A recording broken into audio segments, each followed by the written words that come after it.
Meu nome é Diógenes Tarone da Silva, presidi a Fundação CDL de outubro de 2008 a dezembro de 2017, com muita honra. Eu cheguei na CDL quando me convocaram, convidaram para montar a cooperativa de créditos lojista. Também com muita honra, eu participei da montagem dessa cooperativa, desde a obra até a sua inauguração em abril de 2006. Eu cheguei em março de 2004, exatamente dia 20 de março de 2004. Na verdade, na cooperativa, depois de inaugurada, minha tarefa seria inaugurar a cooperativa. Mas aí eu fui convidado para poder continuar ajudar na gestão da cooperativa. E então eu atuava como procurador da diretoria. E fiquei, como eu falei, em 2006, depois de inaugurado, em abril de 2006. Aí quando chegou em 2008, na gestão de Vicente Stevanato, que era o presidente da CDL, eles me convidaram para eu assumir a presidência da Fundação CDL. Foi um desafio e aí começou o meu trabalho. Na verdade, eu gosto muito da parte social. Até hoje eu faço isso.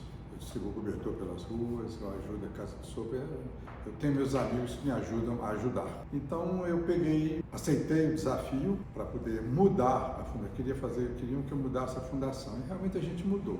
Quando nós arranjamos diretores para compor uma diretoria que tivesse engajamento, muito engajamento, e disposta a trabalhar, né? Um pessoal animado, essa é a verdade. E aí começamos com as campanhas, né? As campanhas, por exemplo, de cobertor. Nós chegamos a comprar, direto da fábrica de São Paulo, uma carreta de cobertores, mais precisamente 3.200 cobertores para distribuição. E fazíamos muitas coisas em benefício das instituições que cuidavam de crianças. Essas instituições a gente visitava, identificava as maiores dificuldades e ali a gente investia alguma coisa para melhorias. Tem coisas que nós fizemos muito marcantes. Por exemplo, uma coisa bem simples, aparentemente simples, né? Na creche São José Operário, na estrutural, cheguei lá e perguntei qual era a grande dificuldade. Eles falaram que era água.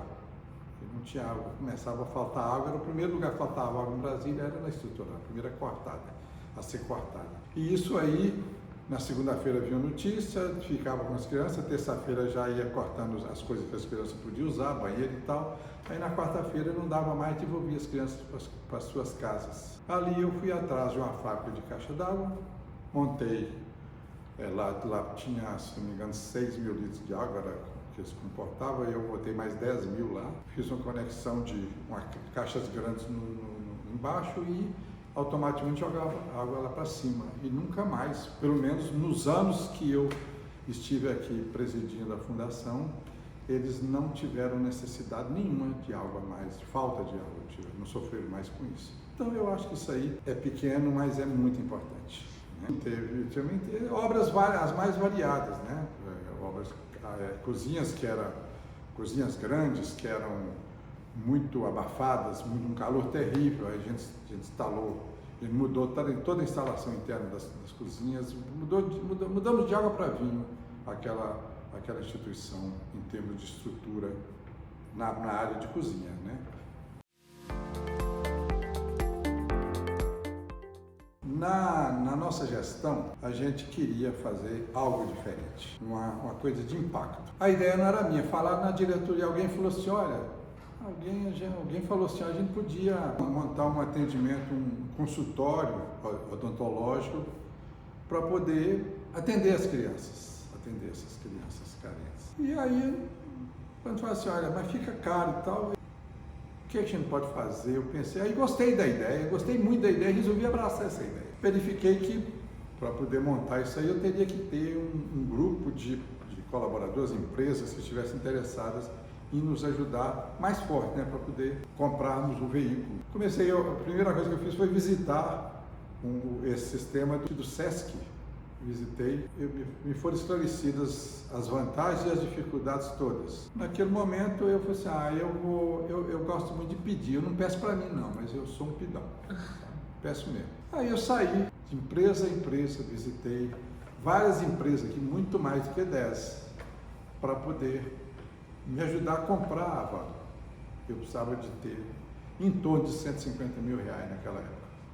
Era muito. E aí para minha surpresa, alguns me surpreenderam negativamente. Algumas empresas, eu confesso, que me surpreenderam negativamente porque negaram o apoio. Mas as positivas, as respostas positivas foram muito mais satisfatórias, muito maior em número. E com isso aí eu fui juntando e consegui as empresas que teriam suas marcas estampadas na lataria da van, e dali em frente a gente conseguiria também divulgar essa parceria dessas empresas. E isso aí eu fui negociar também uma van com os revendedores de automóveis, né? Tinha que ser uma van que coubesse a pessoa em pé dentro para poder trabalhar ali, como é que ia funcionar, toda a estrutura.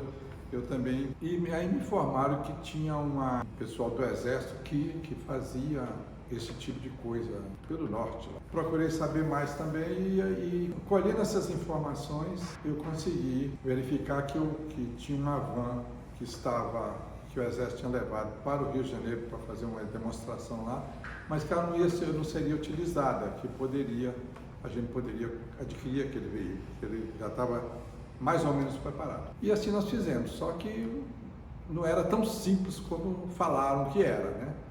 Mas conseguimos comprar esse veículo e fomos montando as coisas de acordo com o que precisava, instrumentais e tal, tudo. Mas antes disso nós tivemos que contratar dentistas, então nós fomos entrevistar dentistas. Então, gente, eu por exemplo, aposentado de banco, eu nunca entendia de odontologia, nada, mas perguntei bastante, pesquisei e conseguimos vários candidatos e contratamos 2 dentistas para começar o projeto, mas ficou para começar a funcionar, mas demorou muito tempo, né? Isso foi, se não me engano, foi de junho de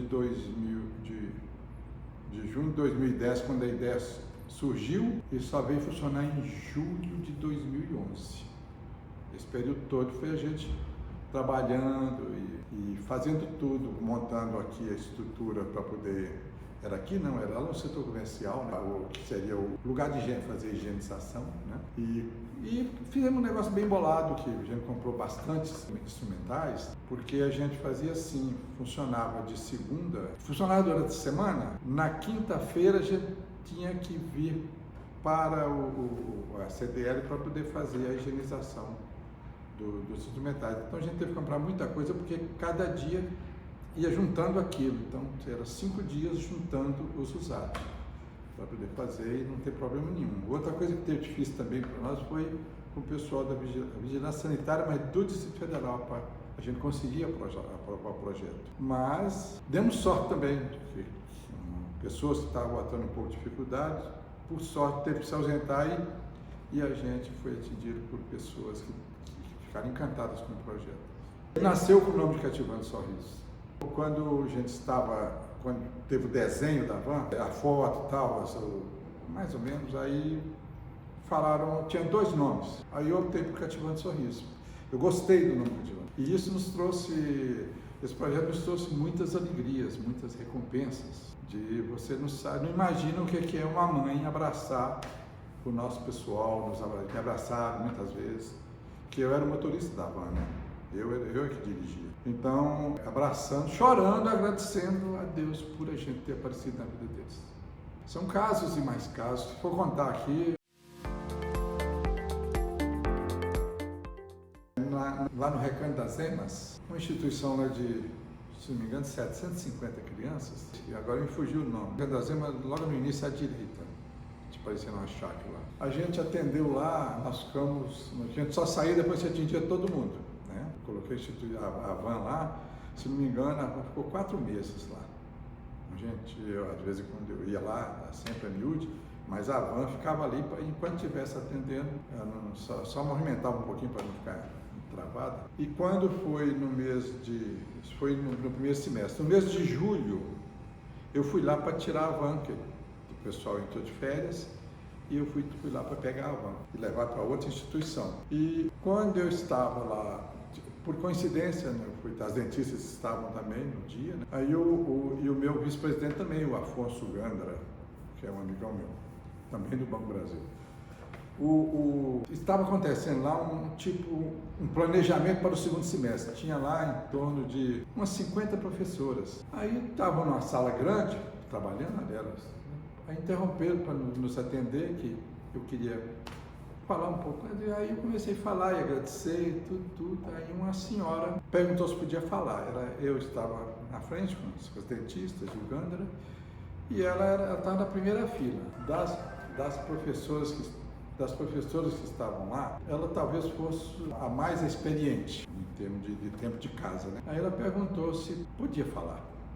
Eu falei, claro que sim. Aí ela falou o nome de uma menina lá, Maria Alice. Olha, eu tenho uma aluna assim, é linda a menina. Ela falava assim, muito linda. Mas tinha vergonha de sorrir, porque tinha vergonha dos dentes que tinha. Os pais não tinham como tratar dos dentes dela. E eu não podia fazer nada mais a não ser rezar, pedir Nossa Senhora para tornar viável um tratamento de dente para Maria Alice. Aí eu peguei, quando eu cheguei aqui uma segunda-feira, que vi esse carro lá fora, perguntei, o que é isso? O que vai acontecer? Não, aqui é da CDL, da Fundação CDL, que veio aqui para tratar de dente de todas as crianças. Aí ela começou a chorar. E até hoje eu me emociono com isso aí, sabe? Deu vontade de chorar na hora. Ela chorou muito, chorou copiosamente. Ela falou assim, olha, eu ajoelhei e agradeci Nossa Senhora, porque essa menina ia ser tratada. E foi. Ela foi tratada e bem tratada. Consertaram o que dava para poder fazer, foi feito. E as outras crianças, em seguida, começaram a pedir para ela sorrir, porque você agora pode sorrir e tal. E mudou a vida dela. Ela é outra criança hoje. Um outro projeto também que deixou marca na minha gestão foi o Troco Social. Que é isso? O então presidente Álvaro Júnior, nessa época, comentou comigo que em Belo Horizonte, as drogarias Araújo tinha lá um troco solidário para conseguir recursos para instituições beneficentes. No caso de Belo Horizonte, é o Hospital da Baleia. Aí agendou para ele me receber lá em Belo Horizonte e eu fui para lá para conhecer o troco social. E ele me recebeu muito bem. Me recebeu muito bem. Me explicou tudo como é que funcionava, me mostrou todo o trabalho que fez em termos de quanto já tinha levado para o hospital, quantos recursos e tal, se eu teria alguma instituição aqui que pudesse fazer essa parceria, instituição com bastante credibilidade. Aí eu falei, quando ele falou isso, eu falei que tinha, porque de longa data eu sempre trabalhei também ajudando, antes de CDL, eu ajudava, antes da fundação, eu já ajudava o Abrace. Aí eu cheguei, falei com o Abrace o que queria, o que era e tal, e para parceria com as drogarias Rosário, que o Álvaro Júnior colocou as drogarias Rosário à nossa disposição. E isso aí nós lançamos o Troco Social, como é que ia funcionar, e os recursos seriam direcionados para a Abrace. Para a fundação não viria nada. E a gente fazia, para começar, a gente fazia palestras para os caixas e atendentes da Rosário, os gerentes. Eu fiz palestra para cerca de 1.500 funcionários da Rosário. A CDL, a Fundação CDL contratava um ônibus para poder levar o pessoal na Abrace, que a gente pegava o pessoal da Rosário, eles vinham para a CDL, no caso, na época era no setor comercial. Nós tínhamos um café, um lanche, um café da manhã, que era a recepção, né? Ali eu falava o que era o Troco Social, qual era a intenção, o que nós íamos fazer. E dali nós entrávamos todo mundo no ônibus e íamos para a Abrace lá no Guará 2. Aí levava a turma lá e ali tinha vídeo, o pessoal da Abrace apresentava vídeos e eles ficavam conhecendo as crianças, contavam-se casos para aquelas crianças, a história de cada uma, entendeu? Tinha inclusive uma que era de câncer, né? Entendeu? Doente, e tinha ela era fã de Rick Renner, dos cantores Rick Renner, mas ela vivia fraquinha já nas últimas. Aí na festa de 15 anos dela, a Abrace arrumou que Rick Renner estava em Brasília, por coincidência. Eles arrumaram a festa de 15 anos para ela e a surpresa foi Rick Renner. É difícil até de acreditar, mas ela levantou para dar um abraço neles. Ela não andava, mas ela levantou para poder abraçar os dois. Foi uma coisa assim que marcou também muito, que sempre costumo emocionar quando eu falo isso aí. E isso aí foi sucesso, muito sucesso, deu muita coisa boa. Por exemplo, a primeira coisa que a Brás fez foi comprar uma van com os recursos que nós passamos para ela com troco social. Ainda tem outro projeto que eu lembrei dele. Quando nós chegamos, a fundação saía, inclusive no início eu fiz isso, né? A gente fazia campanha de Natal, né? Para fazer, era um saco de presente para cada criança. A gente pegava aquilo aí com o cadastro de cada criança, de algumas instituições, de parte delas, né? Não dá para fazer de todo mundo. E a gente arranjava padrinhos, né? Padrinhos, o pessoal ajudava, dava presentes, a maioria assumia de uma criança. Né? E a gente, no mês de dezembro, nós alugávamos carro e saía nas instituições, lá em Ceilândia, levávamos refrigerantes, tiragostos, bebidas refrigerantes, né? E salgados e doces. E chegava lá e levávamos um palhaço, Papai Noel, um mágico também, e ali a gente fazia aquele evento distribuindo aquilo e saía para outra. Então, era época de chuva, né? A gente molhava e tal, chegava num lugar molhado, mas dava para fazer legal, entendeu? Só que nós resolvemos mudar. Também não sei se foi ideia minha, não. Deve ter sido de alguém, né? Eu sei que falava perto de mim uma coisinha e eu já emendava com outra e pelo prazer de ajudar, né? Isso é muito importante, né? A gente resolveu fazer festa de Natal para as crianças. Mas uma festa para todo mundo num local só, entendeu? Aí nós vamos fazer, tivemos uma parceria com o Sesc Senat, e eles têm uma estrutura lá em Samambaia, uns galpões lá, um negócio lá de quadros e tudo, clube, tá? Tem uma instalação bem bacana lá. Tem uma época que foi cedia, depois a gente andou pagando a taxa lá e tal, mas era só mais ou menos simbólica. Então a gente ficava um ginásio e nós levávamos em torno de 400 crianças para lá. Antes tinha a preparação disso aí, nós tínhamos o cadastro de todo mundo para saber o que vestia cada criança. Era um cadastro de cada criança, tudo. Idade, tamanho, vestia, tudo direitinho. E a gente dava aquilo para os padrinhos. Olha, seu afilhado, sua afilhada, é isso aqui que usa e que gosta. Então tinha obrigatório, roupa de baixo, calça e camisa, ou saia e camisa, ou calça e blusa, a roupa assim, calçado, obrigatório, livre, material escolar. E brinquedo que pudessem doar. E fazíamos aquilo, os sacos, a gente mandava imprimir os sacos da fundação, eram bem grandes, né? Era grande mesmo. E aí um diretor deu uma ideia, ele era até o gerente da cooperativa, Zé Roberto Neves. Vamos ver se a gente consegue levar o Papai Noel de helicóptero. Aí nós fomos uma concessionária Fiat que tinha lá perto do aeroporto, que eu não me lembro o nome dela também, já tem muitos anos, fechou. E eles tinham helicóptero. Aí fomos tudo direitinho, eu levei o piloto do helicóptero lá onde ia acontecer o evento. Ele falou para mim o espaço, como é que ele queria precisar. Conseguimos um helicóptero. Aí eu fui para lá muito cedinho no domingo que ia ter a festa, isolei, levei fita, aquela fita amarela e preta, isolei uma área boa para o helicóptero pousar, entendeu? Mas as crianças não sabiam que ia chegar ali. Aí, quando eu chegou, eu disse, Papai Noel vai chegar de lá assim e tal, e agora nós vamos ali para fora, tinha um cordão de isolamento e tudo. Só que eles começaram a gritar porque o Papai Noel apareceu na porta do helicóptero. O Papai Noel já estava lá, né, que era o Humberto, que era trabalhava na Rosário. E aí foi uma coisa mais do que emocionante. Ali a gente levava carro de churros, levava pizzaiolo para poder conhecer pizza para a criançada lá, doces, balas, cachorro quente, tinha mais comida e muito refri. O pessoal da Coca-Cola, ele é até daquela empresa de automóveis, Brasal, não é isso? Brasal, ele é Brasal. Ele fornecia para nós os refrigerantes e era uma coisa assim, tinha muita parceria e o troço era muito bem feito, que a gente sempre fez muito sério. A gente não brincou em serviço. A gente fazia coisa alegre, mas séria.